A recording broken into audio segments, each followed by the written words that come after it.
Hello, everybody. Welcome back to season 2, episode 2 with John from Pepper and Salt. We have a brand new restaurant that opened up in Vero Beach, Florida. It's probably a couple of years now by the name of Pepper and Salt. He is a Texas-style barbecue joint, fantastic food. And us at Full Grill Life, we enjoy barbecue quite a bit, maybe too much, right? But we had the privilege of talking with John, who takes us through his journey of going from San Diego, California to Texas to Florida, and being a audio engineer in San Diego as well as in Texas, and then in Florida, opening up a restaurant. This is his first restaurant venture. Didn't know what he was getting himself into. But decided to take a leap of faith and just go ahead and open up a restaurant. And we are glad that he did, because he does bring delicious food to our community. But without much further ado, I think I said that right, but here's the episode. Excited to be here. Yeah. Excited to smell barbecue. Yeah. My bad. I lost my hearing in my right ear maybe a year ago. Could we just bump me up on the headies? The headphone action? Top right for you should be. Oh, yeah, you're right. Check. No, that's me. You are 4? Numero cuatro. You are 2. Numero dos. There we go. Beautiful. Is that better? Got it? Yes. All right. All right, cool. Yeah. It's crazy because I was an audio engineer for 10 years and then bam. How'd you lose the hearing? I was trimming meat right there in a quiet Here? restaurant. Oh. And then it just sucked in and that was it. Huh? Really? Yeah. Really strange. And they can't fix it or anything? There's no going back. That's it. That's it. Jeez. It's all downhill from here. I look at it as I have another ear, which is nice. Yeah. You know? Yeah. I think all the horrible, as I get older, I feel like, you start to remember all the horrible things you've done to your body over the years. And my ears are definitely one of them. Like, I'm definitely the guy hammering on metal or grinding or without ear protection at all, you know? And then I'm just like, I feel like the more I do it as I get older, I'm like, oh, I should really go get some earplugs or something. Yeah, or like I continuously get the Apple notification on my watch to say like, hey, it's too loud in here. Yeah. Oh, really? It does that? I didn't know it does that. Yeah. So Oh. I get that. So we were actually at we went to a football game this past weekend, and when we were there, like my Apple Watch is going nuts. It's like, you're in a loud environment. You need to like lower the volume. I'm like, I have no control over this. Yeah. That's great. Yeah. I guess we should introduce you. I guess, Yeah. let's get started here. Yes. You go ahead and introduce yourself and who you're with. And So, my name is John. Last name Chianis. Pepper and Salt Barbecue. My wife owns it. She allows me to work here, which is pretty awesome. But yeah, I'm head pitmaster here at Pepper and Salt. I'm the guy who wakes up at 3 o'clock in the morning and sacrifices my sleep. nice. Now, John, you don't know this, but we've had many conversations between the three of us, and it's Corey and Larry, and actually Tom's with us today. And we've had many conversations about you, John, about having this conversation with you. Nice. Because Larry and Tom are both barbecue pit. If you're a master, I don't know, would that make them a minor? I don't know. I would say we're probably that at like- best. I'd take that. Okay, At like best, yeah.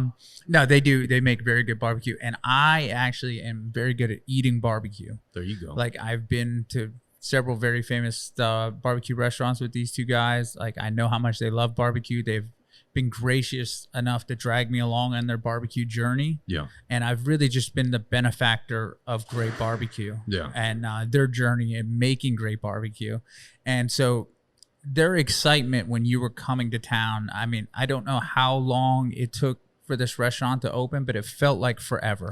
I'm sure it felt like forever for you too, Yes. but know that you were not the only one. Yeah. Like, we would get updates and text messages like, nah, they're not open yet. Yeah. No, they're not open yet. Because, I don't, we've talked that, you're not from around here to begin with, but you do know that there's not Texas barbecue in Indian River County except for you.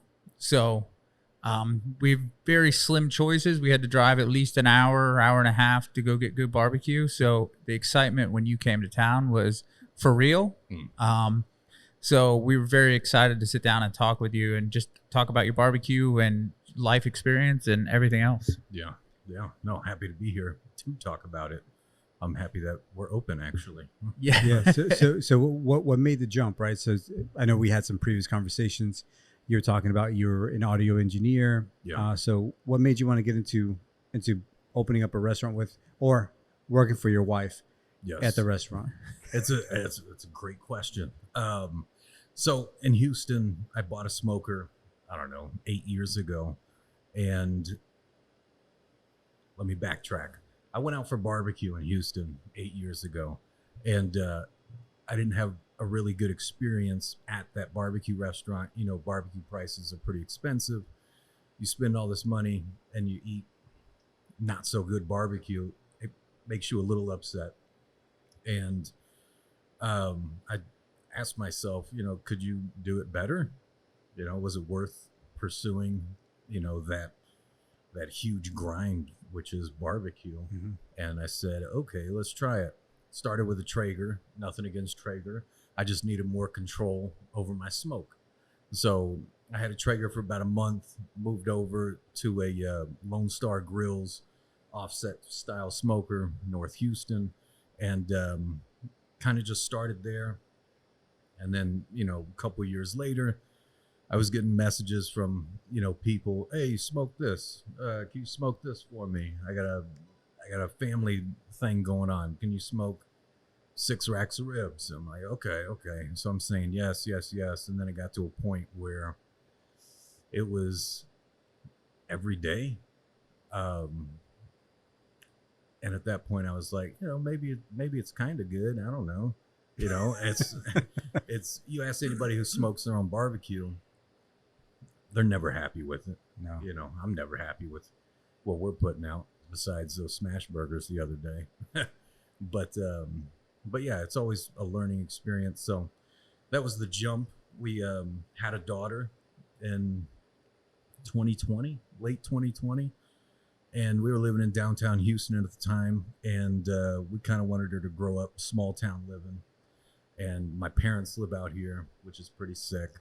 So we kind of made the jump. And I told my wife, if we move, I'm going to hop out of the audio engineering gig. And let's try to open up a little barbecue shack. That's what it was called for a long time, just a little barbecue shack. But it turned into something like this.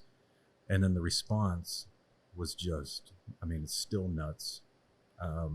It's still hard to take in how much people enjoy barbecue, let alone, I mean, my barbecue, which is very humbling. You know, you put all this work in, you want, I don't know, but it's been a hell of a jump.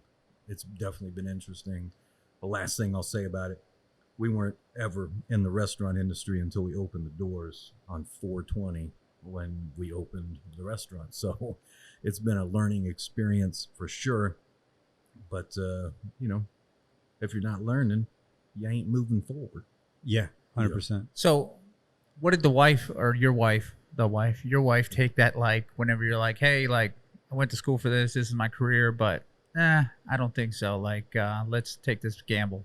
Yeah, she was surprisingly, not surprisingly, she always backs me through whatever. I mean, we'll be in traffic and somebody will cut me off. She'll be like, yeah, up yours. And I'm like, yeah, up yours. Road rage. Yeah. All right, calm down. But no, she backs me in everything. So when I told her this, she's like, all right, go ahead. And I told her I'm not going to do it unless you kind of, you know, are along for the ride with me. And she's like, all right, I'll be there. Now, did she have a career too, or? Still does. Okay, so Yeah. She works outside of the restaurant then. Yeah. So she has 2 kids under 3 and Okay. 2 jobs. So currently she's a medical director for a company in California. And when she left California, they wanted to keep her on. So she works remote from the house. Okay. But yeah, whenever she can, she's in here just hustling. bustling, does so much behind the scenes. It's ridiculous. So Now, did you have any other family for help when you were opening here, or was it just you and the wife? Or like money wise, we had a little bit of backing from my parents.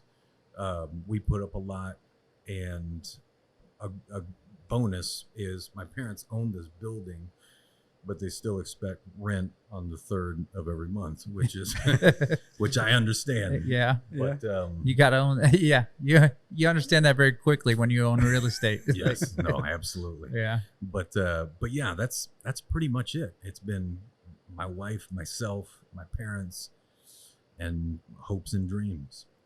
That's awesome. that's fantastic. I mean, that's really the American dream, right? It's like getting the opportunity, taking the opportunity, and then just running with it. But really, like stepping out of your comfort zone, because to your point, this is your first endeavor in restaurant business. You know, so day one, like if you could paint the picture for us, you're getting ready to open. How are you practicing? Because being in barbecue, like cooking every now and then, like doing some barbecue. If you cook with like a big tank, right? Yeah. It's a different flame. It's a different flow of smoke, timing,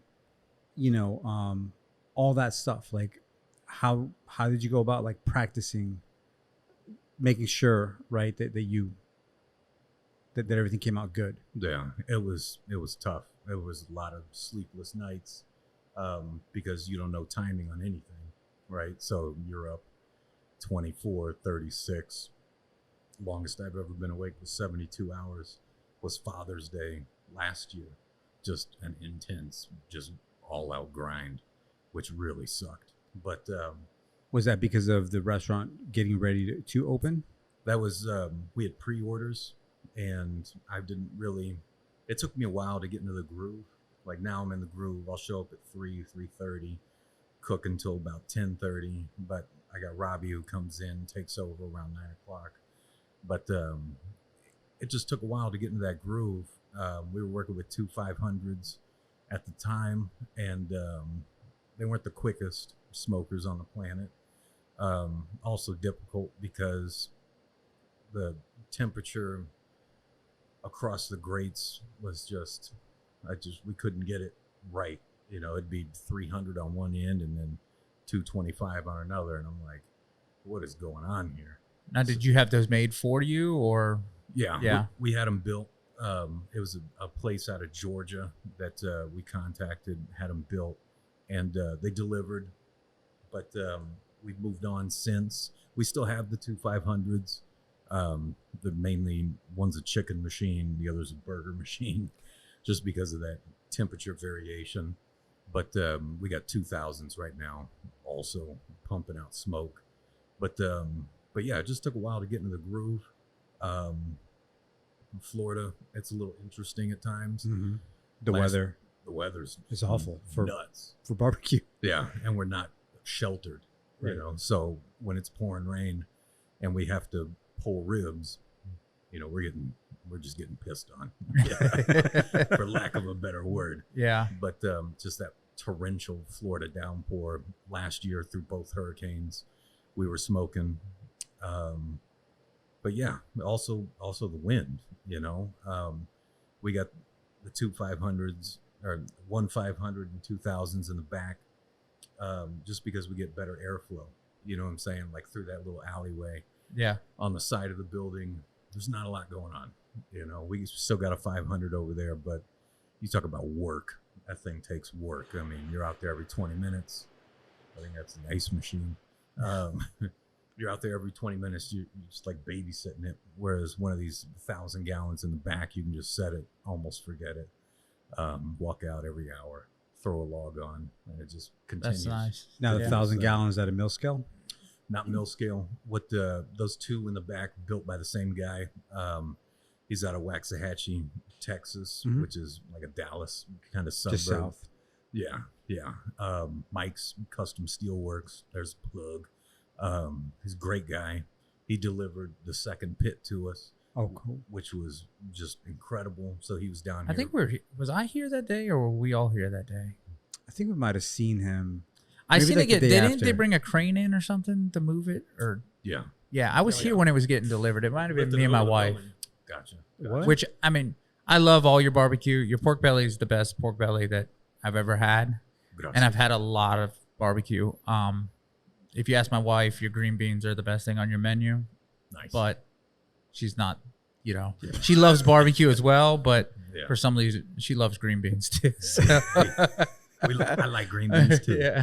Yeah. My wife's not. See, like that's where like my rub is. My wife's not a big barbecue person. Yeah. So like I'll have to like invite everybody over. Be like, yeah, you guys want to smoke some meat? Basically, it's just like a party. Like, Yeah, let's get together. Yeah, let's get together. It's Smoke like some stuff. it just gives me an excuse to try and barbecue something. Yeah. But otherwise, yeah, we got to come here. But I do see like, I mean, every time I come in, I feel like you're always got something new going on or something new on the menu, and I appreciate that for sure. Is there like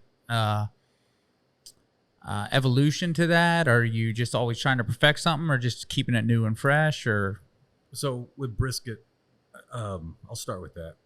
We're approaching like 10,000 of them, like smoked and served. It's just ridiculous. But looking at that, I'm always trying to figure out ways to improve. yeah, You know, even though we've gone through a lot of them. But as far as specials, we want specials. You know, I wish they could stay on the menu permanently, but then they ain't very special though. exactly. Yeah, I do get that, because like you go into a restaurant and they're like, "Oh, these are our specials," but then you have those specials every other week, and I'm like, that's not very special." Yeah. You know, like No, I got you. I actually appreciate. Yeah, it does. You know, it kind of sucks whenever you come in, you're like, "Oh, I really like that." You know, those sliders that you had or something like that, Yeah. and then it's not there to the next time. But it also keeps you looking forward when you come back to something new. You know, Yeah. because I know I'm always going to get the pork belly, but then it's what else do you have? Yeah. It's go ahead. Seems like the burgers are usually a pretty big hit when you have those. Yeah, the Burgases. We do $5 burgers, hopefully on Saturday. You know, if nothing else, train wrecks during the week. But the smash burgers were just crazy. But side note, tomorrow we're rolling pastrami sandos. Just a heads up. But I took the pastrami trim. I threw crushed coriander seed, black pepper. I'm gonna grind it tomorrow and then do smashed pastrami burger patty melts. Okay. That sounds legit. So that's Yeah. not going to be for sale. It's just going to be for el tasting. But just to see if it works out, you know. But we'll see. We'll see, you know. So, I mean, we're trying to improve every day on what we produce. You know, I always say we got like an in-and-out menu. We don't have a lot of stuff on the menu. I think it's 5 meats, 5 sides. Yeah. Period. But that's pretty much every like barbecue spot, right? Like I Yeah. mean, like Corey was saying, we drug him. We Nice. didn't really drag him, but Yeah. he was like a willing participant in going to the barbecue spots. We went to Austin for his 40th birthday. Yeah. So we went there and we hit up. Well, me and Corey hit up all the spots. Tom was so sick. much barbecue. Oh my but god. yeah, we ate so much barbecue. I couldn't like. I just. At the very end, so the funny story is we're coming home and there is a salt lick at the airport in Austin, and we were like, all right, well, When we got there, it was closed, and we said, "Oh, we'll hit it on the way out." on the way out, and then But the amount of brisket that was consumed in the 3 days, I didn't take into effect. Like, I'm not gonna want those Salt Lick brisket tacos on the way out. I talked him into it. I was like, we gotta. The other two boys we were with did not. They said no, it's been too much. But me and Larry, We powered we through it. bellied up to the bar and we ate our brisket tacos for breakfast. Okay. Man, nice, nice. Yeah, it was good. I mean, in fairness, I got sick. Yeah, well. yeah. The next time we went to Austin, I was And I mean, obviously, you know, we've been to Franklin's. That was the big spot out So the there. first time we came here, I actually wore my Franklin shirt, and Corey's like, "You're such a nerd." Yes, yeah, these absolute barbecue nerds, both of them. Oh, yeah. They buy a shirt wherever we go. Got to.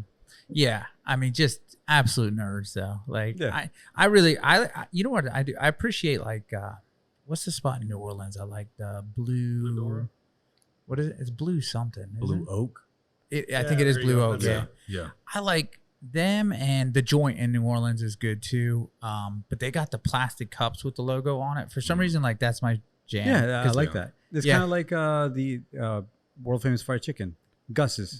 Yeah. Same thing. Yeah. But anyways, back to my, I would put your barbecue sides up against anybody's barbecue sides that I've been to. Oh. I will 100 put, and especially a lot better than some of the big boys. Now they do have great brisket. Yeah. I will give them that. Like they have, the best brisket I've ever had, but your sides and like I said, your pork belly, like, and I mean the rest of your meat too, absolutely up there with all the big boys. But like, I would put your pork belly and your sides above every barbecue place. And we've 100%. been to John Lewis's and who else? And, Ronnie Scott. So yeah, in Charleston. In Charleston, we've been to a lot of good big name barbecue places, and like I said, I love your barbecue, and absolutely every side that I ever get here, I'm like, Yeah, because sometimes I feel like it's overlooked Yeah. when we go to barbecue places. It's like they got mustard potato salad, and it's just like I bought it at Publix, right. Yeah. and I'm like, well, I do want to side with my. I mean, as much as our wives joke about it, like we will sit around and eat meat all day, Yeah. and we'll completely forget about anybody making a side. But it is nice when you come to sit down and like everything on your plate is absolutely spectacular. No. Yeah, 100%. Aggressive. Now, going back to opening day, like, can you talk to us about that journey, right? Like getting the spot, building it out, on top of building it out, like permits, like what does that process look like? Like, let's pretend I was going to go ahead and say like, all right, I'm going to open up a spot. Yeah. Like, what does that look like for somebody who doesn't know what the heck they're doing? And while you're on that, who bricklayed all this 2x3 inch tile? Because I know, Tom, you have to look at this. Me and Tom are very amateur hour tilers, and I look at all these tiles on your wall. It looks phenomenal, but I'm like, gosh, somebody spent a lot of time putting tiles on the wall. Want to quit? Like, way honestly, over here. the first time I walked in, I said, "That's what took so long." Yeah, man. No, it's a funny story. There were a couple Brazilian dudes who put the tile in, Yeah. and we just couldn't stop talking about Brazilian barbecue. Oh, what I'm yeah, saying? yeah. I mean, it was tough. Picante. Picante. Picanha. Yeah, picanha. Oh, man. Yeah. I have one of my I've been thinking about bringing it down and Yeah. making it like a brisket. I Okay. know Tom did that already. Yeah, it turns out pretty good. It's just like really beefy, right? So and that cap, like I feel like that's gonna melt pretty good. Anyways, Yeah. so back to the question, like Sorry. Yeah. You're very distracted. very easily. So trying to open, we got the spot. It was a sub shop, and if you buy a restaurant, This used to be a sub shop. yeah, Okay. if you buy a restaurant, you're kind of grandfathered in, like you can just put in a restaurant, right? So it's got all the restaurant permits, you got this, that, and the other. They didn't have restaurant permits. Oh, they were just winging it. That's my style. No comment. Okay. All right. I'm not sure what was going on, but we went to the city, to the county, whatever, and they said, yeah, there's no permits. So we kind of had to tear everything out. There were Jeez. just 4 walls in here, and everything was built from the ground up inside, and it was tough. I mean, the permit office is interesting. Government. There you go. Yeah. I like that. Yeah. It's part of the government. Yeah. The And no matter what side of the aisle you're on, you got to It's understand slow. it's government. yeah, It's slow. facts. Yeah. Yeah. So I mean, it just took a while. Our wheelchair ramp out here took maybe 3 months to get passed on. Wow. There was a pre-existing wheelchair ramp, and contractor person came out, said it wasn't to spec. So we started grinding it down, and we were a couple millimeters off, and it still wasn't to spec. Ugh. So we tore it out, re-poured it, measured it again, and now we're like 2 millimeters off. Wasn't to spec. We had to tear it out again. And that was tough because that was January, February, and March of that year that we opened. And I'm all about getting the wheelchair ramp correct, 100%. My grandmother, she was in a wheelchair. She never got here, but still, you gotta make it accessible to everyone. And I understood it all, and I was a little upset, but what can you do? So we tore it out twice, and then we finally got it. We passed. Health inspector came down, passed us, and then they kind of gave us our certificates, and they were like, all right, y'all can open. And it's like, oh, snap. For real. Yeah, I guess it's go time. And then it was maybe a week later, we did that soft opening, which was an absolute cluster. Yes. And we were here for the soft. Yeah, I think we came. Yeah, we came for the soft opening. Yeah. yeah. So, basically, they got in line early. I got here late, and I just jumped in. I know. He was that guy. He was that guy. And I didn't like, I had to let him in because obviously we're boys, but it was kind of like, I got to let you in, but everybody was cool. I got to kind of look the other way. Like, I didn't really let you in. Like, you did this yourself, not me. Yeah. Like, I got you. So now I know who it was. Yes. Yeah, exactly. Like, I was here in plenty of time. I was first in line sitting out there. I think you might have been. I was actually first. We were waiting. Me and Sarah were waiting in the truck. But then another lady, she came in and then she got out and stood in line. And I was like, okay, I better go stand in line. It's going to be that kind of day. Yeah. Okay. Yeah. Like, we didn't even know that was going to happen until we opened the door. I looked down and it's like line down the building. And I'm just like, I don't even, all new experience for us. So what were there, like, were you nervous as hell? Yeah. Yeah. I mean, it's, Because even like you were slicing the brisket that day. Yeah. Because I remember that. Because I was like fourth in line, and yes. but I remember that, and I remember like thinking like if it was my first day, something as simple as like cutting a brisket. What if I make a mistake and like cut it the wrong way, right? Because like if you're the point or the flat, because especially guys like this, and even me at this point, I'm gonna judge you if you cut it the wrong way. 100%. Because I've been to some barbecue shops, some more like that barbecue shops that are franchised at this point, and the guy's cutting it, and I'm like, whoa, what are we doing here, guy? Right. We're going with the grain. What are we doing here? Right. Like, this is supposed to be legitimate barbecue. I'm paying, $30 a pound for this or whatever it is, No, it's tough. I mean, the cutting it is as important as the rest, and the rest is as important as the trim, the blue smoke, and moisture of the wood and all this other stuff. Like you can have a Franklin style brisket, like just beautiful, perfect, but if you cut it wrong, it's over. Yeah. It's not gonna tear. Yeah. Exactly. Yeah. But going back to Larry too, like that first day as you're cutting that brisket, that's got to be like a surreal moment. Like if I can just imagine it, because different points in my life I've had that adrenaline and that angst, things. We do things that drive us to those moments in our life because that's what we live for. That's what we talk about all the time. Being outside of that comfort zone and then feeling. There's no other way to get that feeling. If you could bottle that feeling and sell it, I would buy it by the case. Yeah. Because there's no other way except through hard work, perseverance, nervousness, all those. You need all those things to add up to get to that feeling right there. Yeah. And sometimes I feel like we get in those moments and you honestly can't even appreciate it until after it's over. Like one of those, like, because you're so nervous or you're just so in the moment even, like.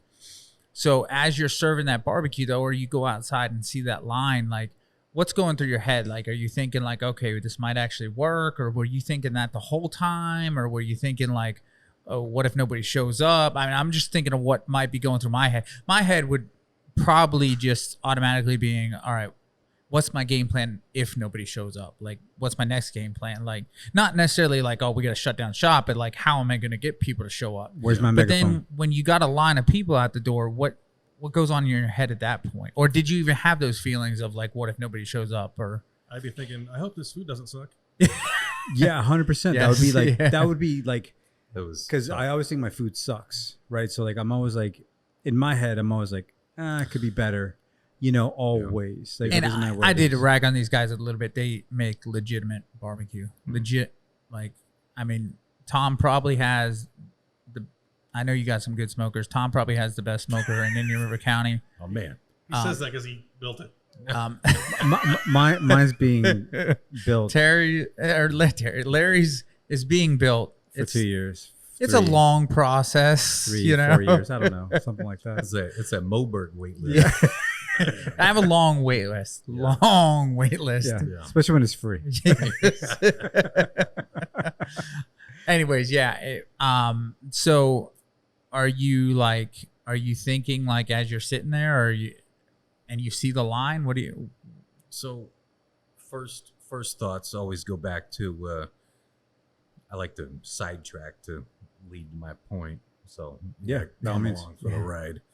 I watched a space documentary a couple of years ago, and it was this guy in outer space in a suit. You know, he's doing a spacewalk. He's out there. He's moving all slow, and he has to change the screws on this something, and there was like 100 screws, and you know how slow they move, and it just takes hours. Somebody asked him, you know, how do you keep sane? How do you not get overwhelmed with that or freak out or anything? And he just said, one at a time.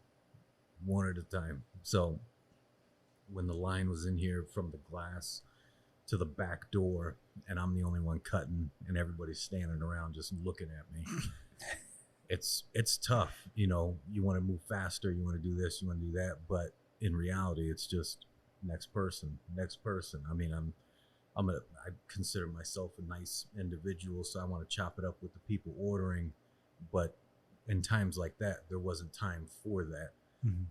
So it's just that mentality of one after the other. Yeah. The upside to barbecue is like, you should be good barbecue. You just kind of take your time, right? Like I always think of this with like a glass of bourbon, a craft beer, Good cigar. bourbon, a good cigar, a good coffee. Yeah.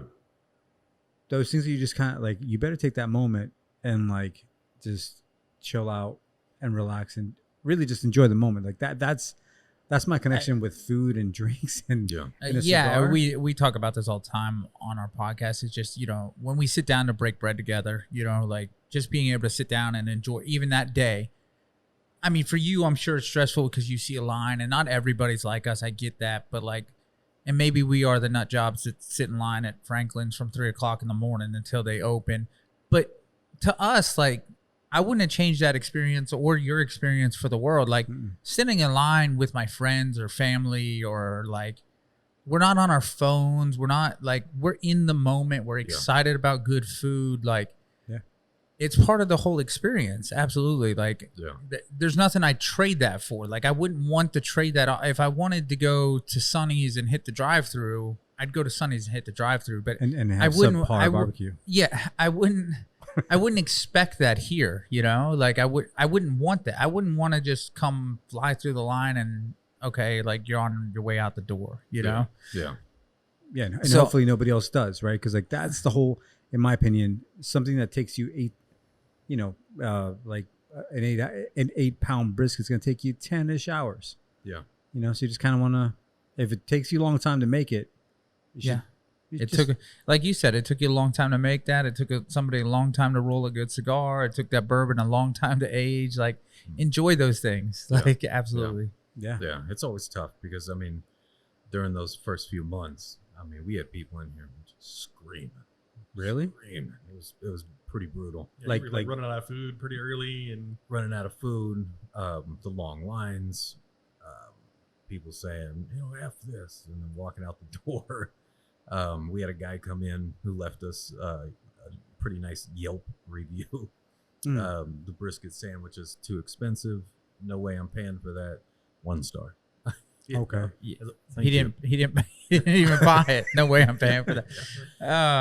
But you know, just in business and stuff, me and Larry talk about this too. It's just there's bad customers. Well, you know, there's customers you don't want. You know, like it's kind of like I had a guy. It's funny because like when I worked at the hospital here locally, I had a vendor that would come in and they do work, and I got to know them because I would deal with them all the time. And he was like, one day he was like, I could tell something was up, and I asked him, I was like, what was going on? He's like, man, I wrote a book and all my friends don't like it. And I'm like, they're not your audience. Like that's the way I look at all these things. Is like people leaving and getting mad, not liking this or not liking that.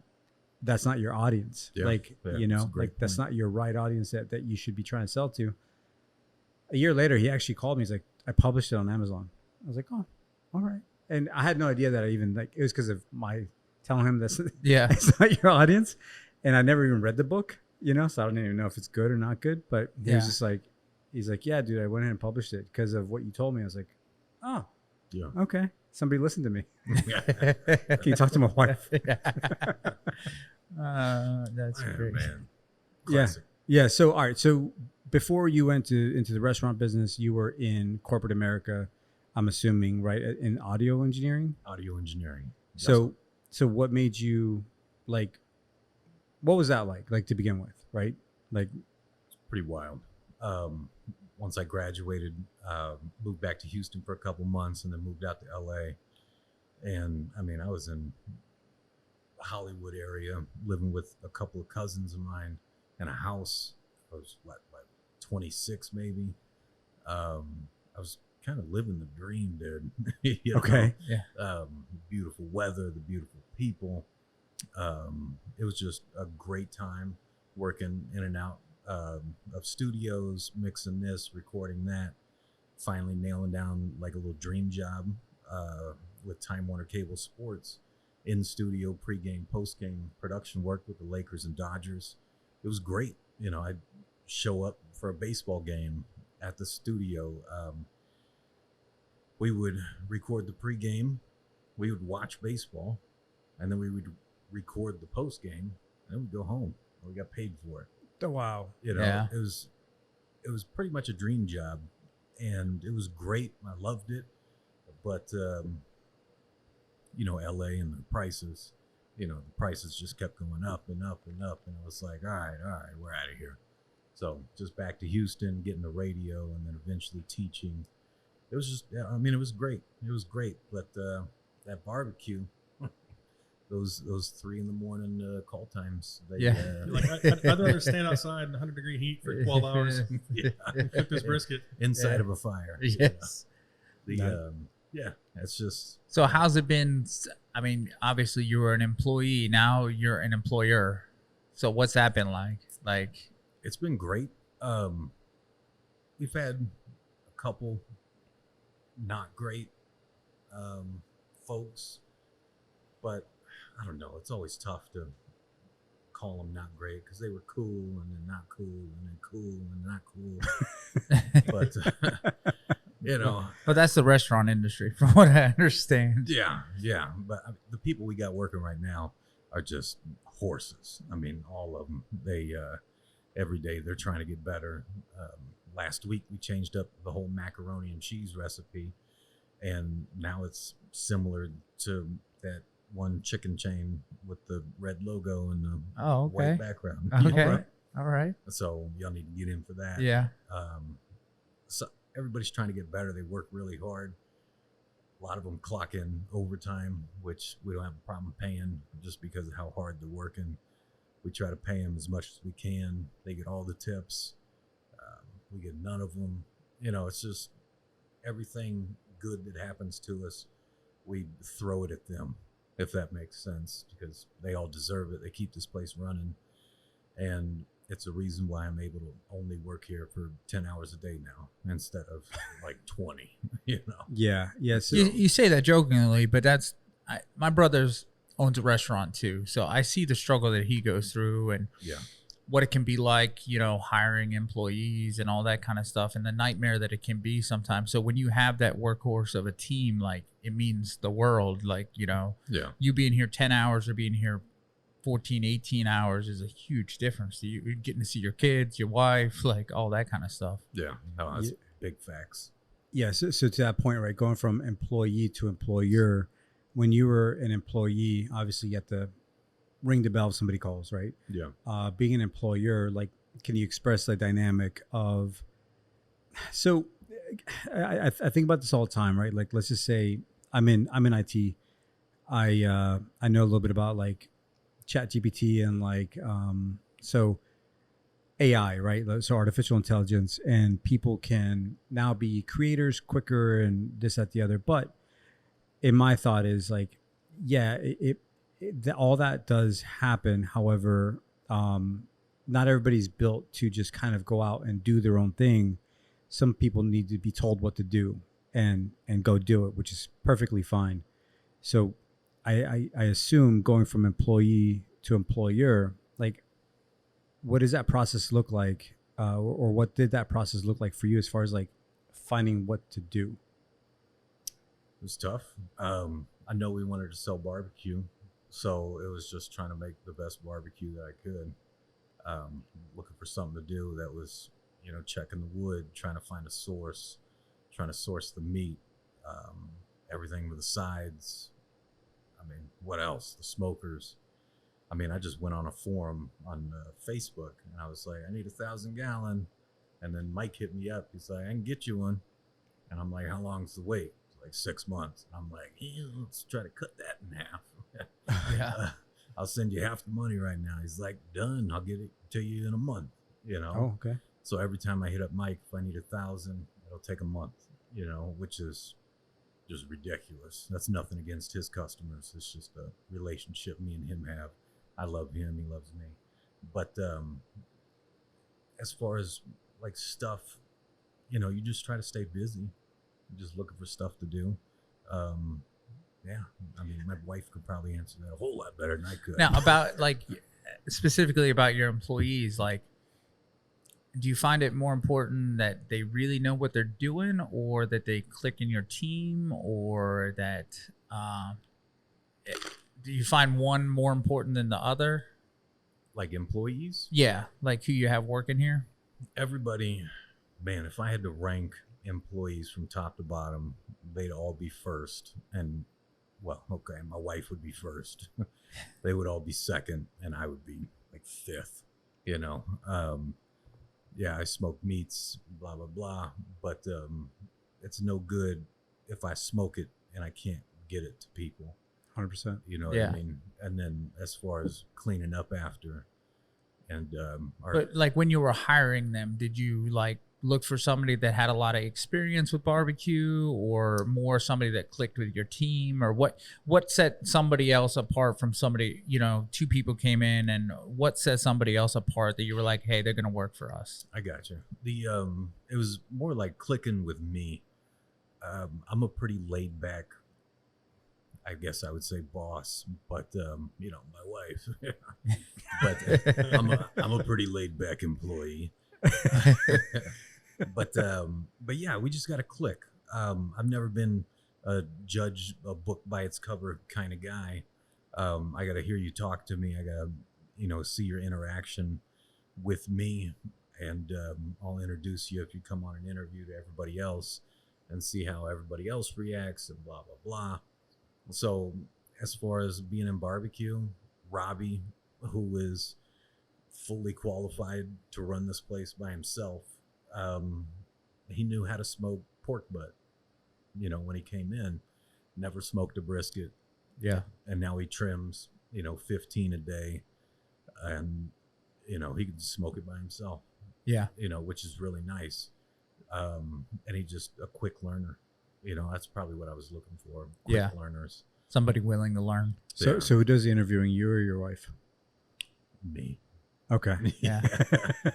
Yeah. So I get that though, because I've been fortunate enough to work on a lot of teams, and when you're on a bad team, like you immediately know as soon as you walk in the door, like, and sometimes it's one person on the team. There's just one cancer that you're like, nobody's ever going to be able to click because that one cancer on the team. Yeah. So I can imagine when you're hiring for a full restaurant, like how crucial it is that everybody click together and be able to basically get along with each other, because you're going to be a team working in here together, as opposed to them knowing how to smoke brisket right out of the gate or something like that. And you can teach the barbecue part. You can't really teach the getting along with each other part. Yeah. And in this area, you're probably not going to find a lot of people that know how to do the barbecue from day one anyway. So not Texas style, at least, right? So and that's the major difference, is like you may know how to how to smoke certain meats, but like doing it Texas style, taking it past the temp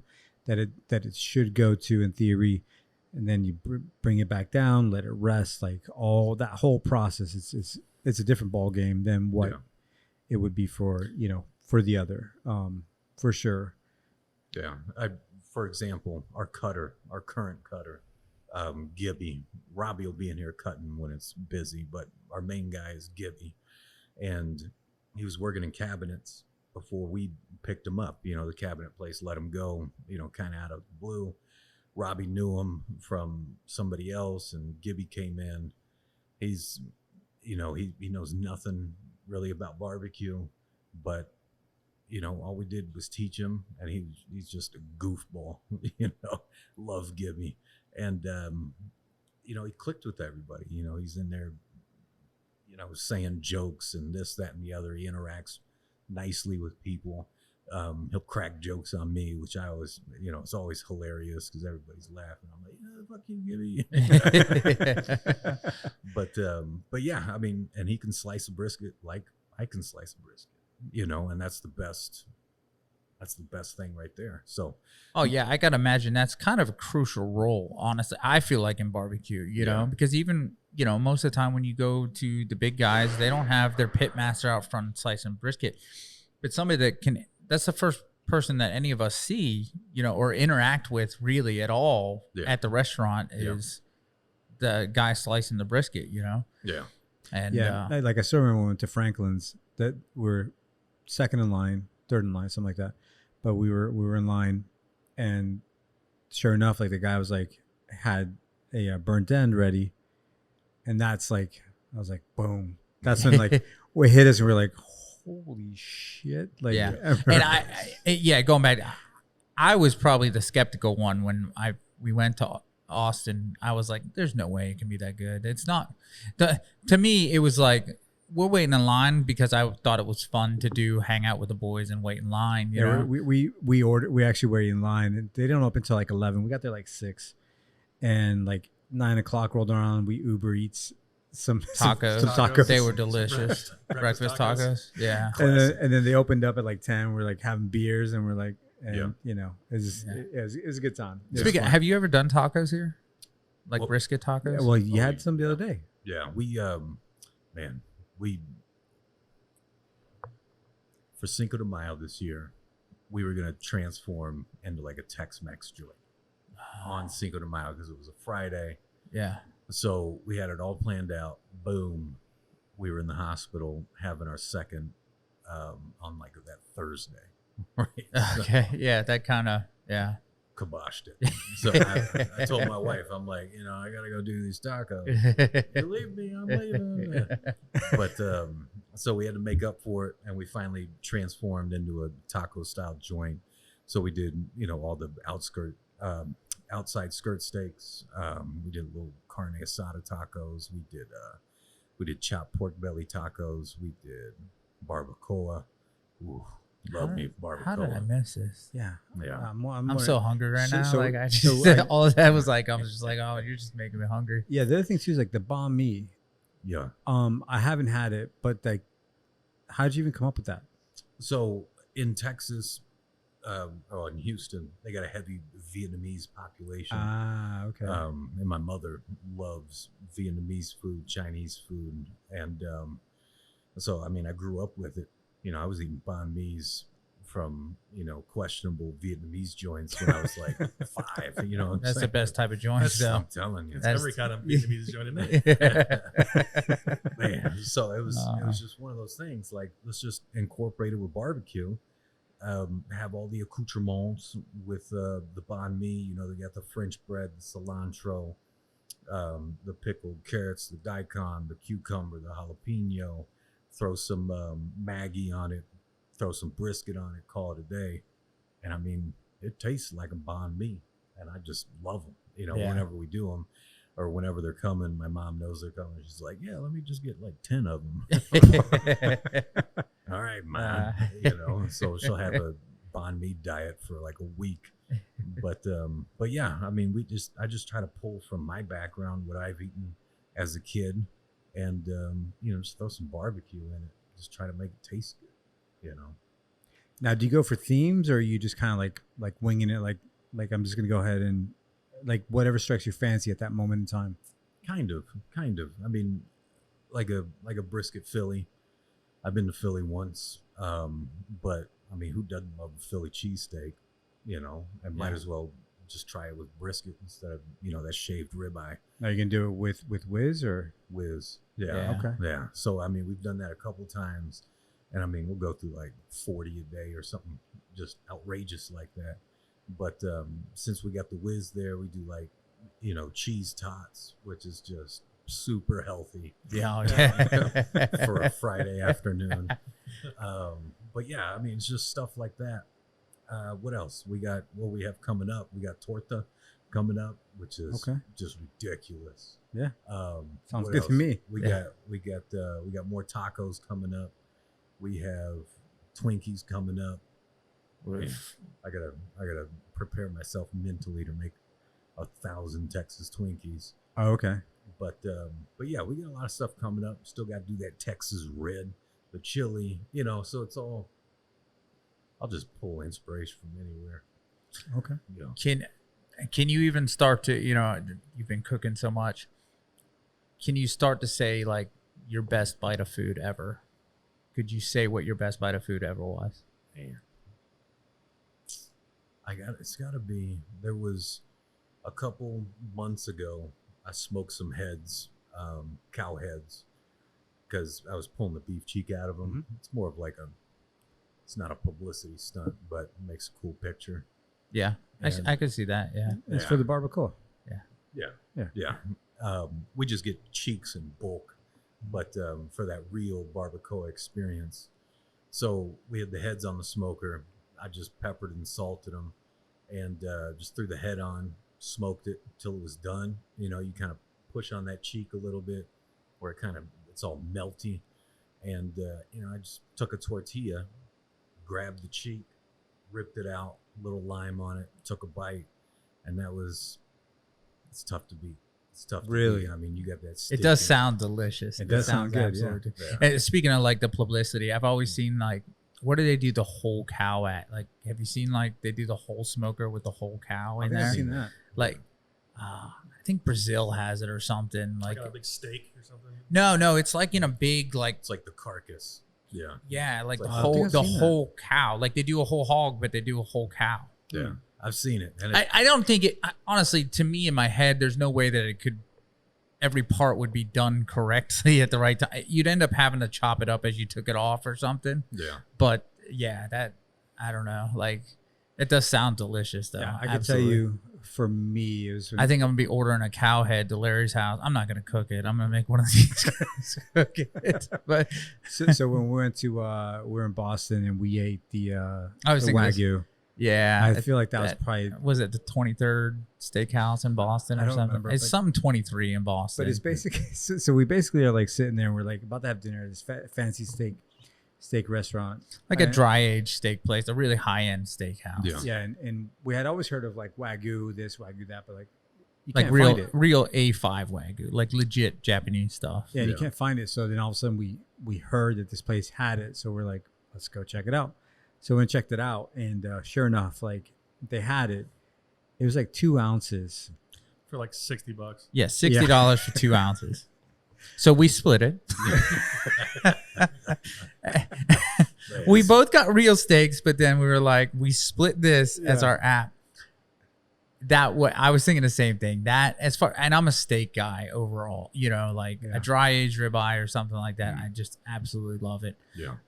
The reverse sear that we make is probably one of my favorites too.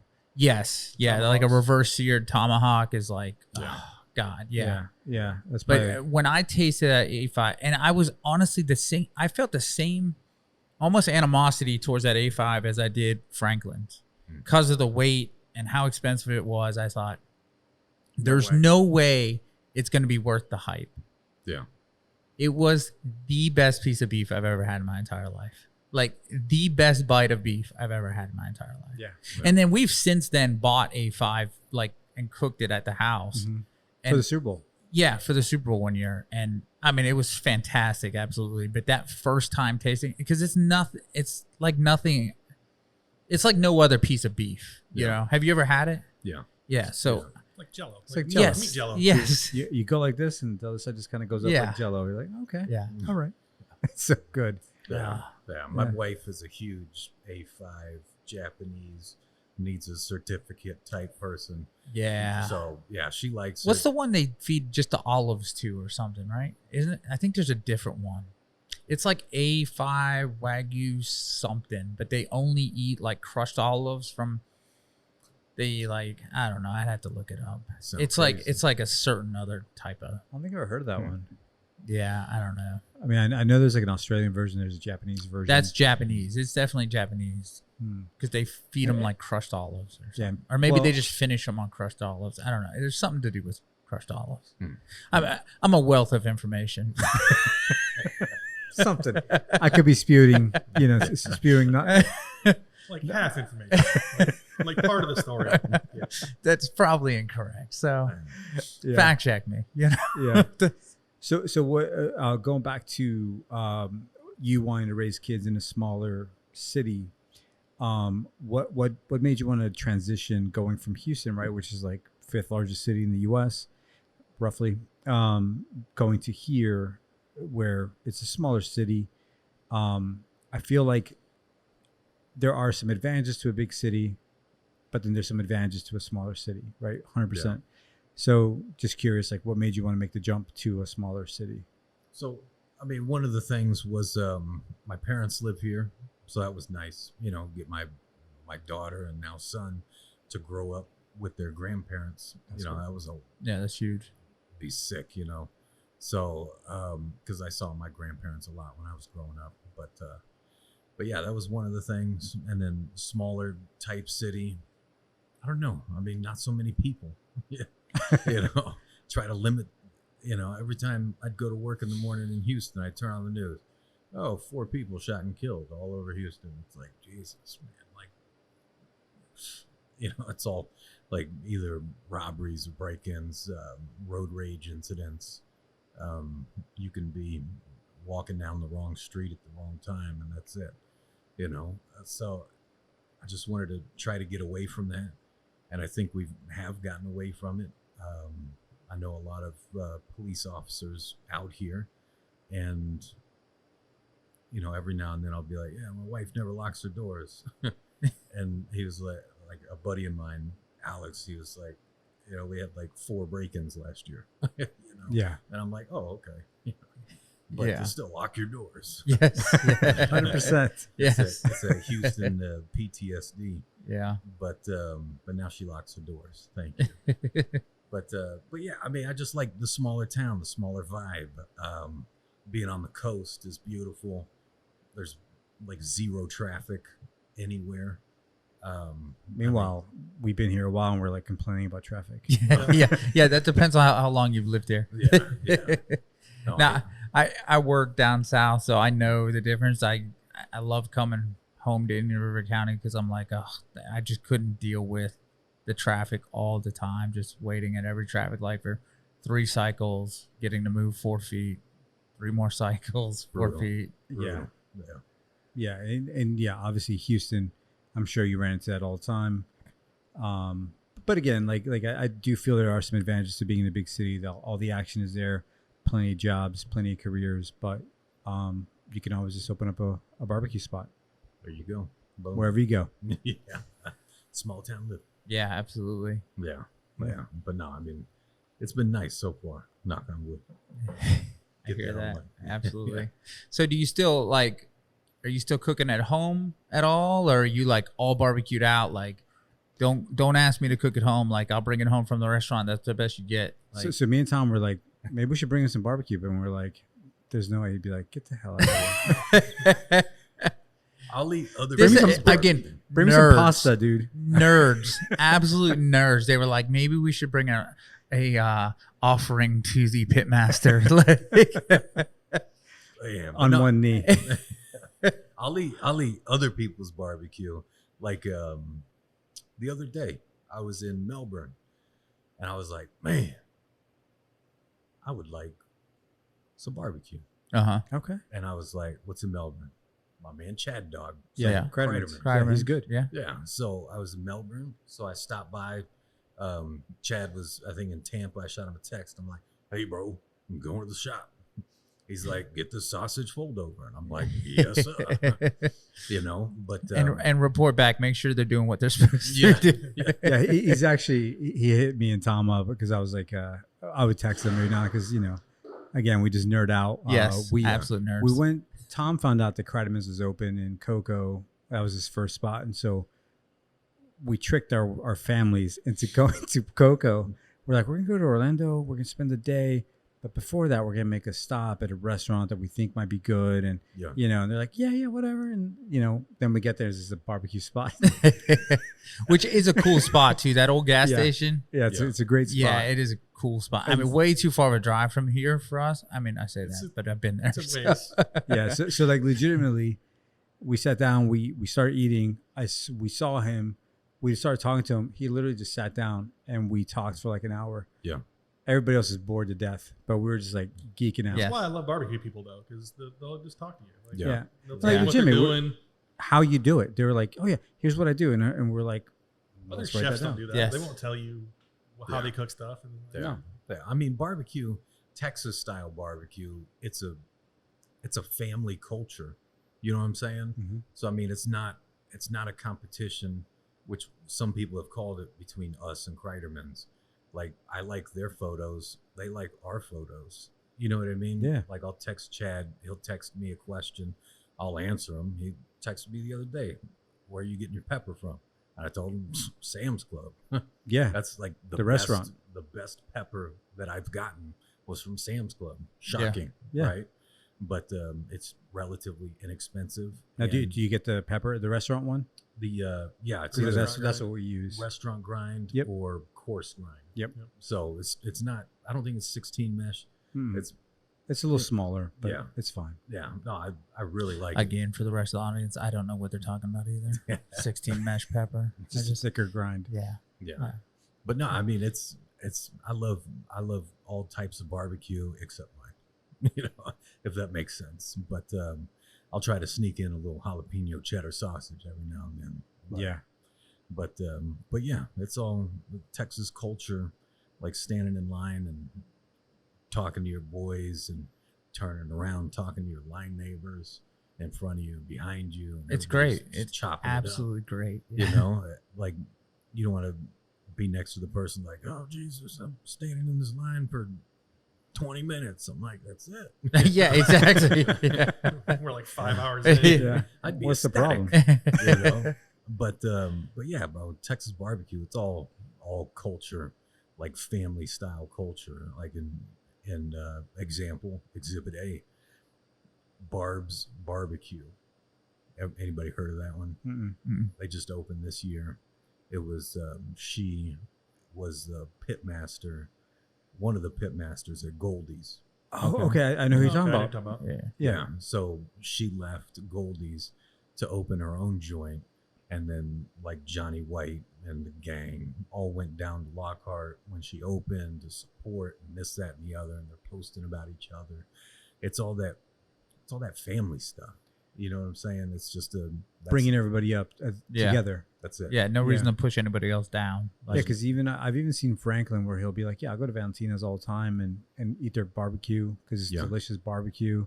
And they'll talk about Micklethwaite's and like, you know, he'll talk about all the different spots around that area. And yeah, I know who you're talking about because like I saw a documentary on Goldie's by a YouTuber, and he documented like a day in the life, and she was there and she was very blatant. She was like, I'm here, I'm going to work as hard as I can because my only goal is to open up my own spot. Yeah. So I think that must be her. Yeah. I mean, that's like Robbie right now. He eventually wants to open his own spot. And I told him, all right, I mean, that's cool. I'm going to show you how to do it, how I do it. Mhm. I'm going to show you how I do it. And then whenever this is, I don't know how to say this, but whenever you're ready, whenever I think you're ready, then I'm just going to let you go. You know what I mean? Because I'm not going to have you sit here, get comfortable. I want to bring you outside of your comfort zone. I want you to accomplish a dream of yours. Yeah. And I'm here to support it. And I told him once he gets up, he wants to open it in Pennsylvania. Okay. So I told him, once he makes the decision, makes the jump, that I'm going to be up there. And I told him I worked the first 2 weeks with him just to get everything situated, this, that, and the other, because I know how hard it was when we opened the door here, and it was me. That's a real boss right there. Yeah. So I'm just trying to elevate, and I want people to reach their goals, bro. You know what I'm saying? Yeah. Like their hopes, their dreams, all that shit. Absolutely. Because I'm out here doing it, and I want other people to be out there doing it too. So bringing people down is not something I do. I just want to lift everybody up, but everybody's heavy. You know? I hear that for sure. But yeah. John, I appreciate you talking to us for sure, man. My man. Very gracious, man. Like I said, this has been a conversation a long time coming. We've had a lot more conversations between the three of us about sitting down and talking to you, but we are beyond grateful, man, for sure. We love your barbecue. We love your spot, man. Gracias. For everybody listening, make sure, you check out Pepper and Salt, Vero Beach on Old Dixie. Yeah. I'm sure you can Google it and find them, but it's certainly the only Texas barbecue within probably a 40-mile radius, or better than that. Yeah. And to be fair, right, even though you are the only one, is legit Texas barbecue. Yeah. I'm going to say legit Texas barbecue. There's probably some. Actually, there's some roadside guys that said they were Texas barbecue. But they're not. This is legit Texas barbecue. And again, we love your stuff, man. I appreciate you sitting down and talking to us, man. Yeah. No. And getting Tom on the podcast, because Tom's never been on the podcast with us. My man. The only thing that could get him on the podcast was sitting down to talk to a pitmaster. Yeah, he's like, wait, we're talking to John? I'm there. He's like, you want to come to the Pepper and Salt? I'm like, yeah. Yeah. Sure. Yeah. So Man. next time we'll have to have some scotch. Yeah, I'm in. for sure, man. right. I appreciate it for sure. Get on your hammer and I'll do a 360. Yeah. Hell yeah. All right, man. All right, thank you so much. Have a good Thank night, you. bro. All right.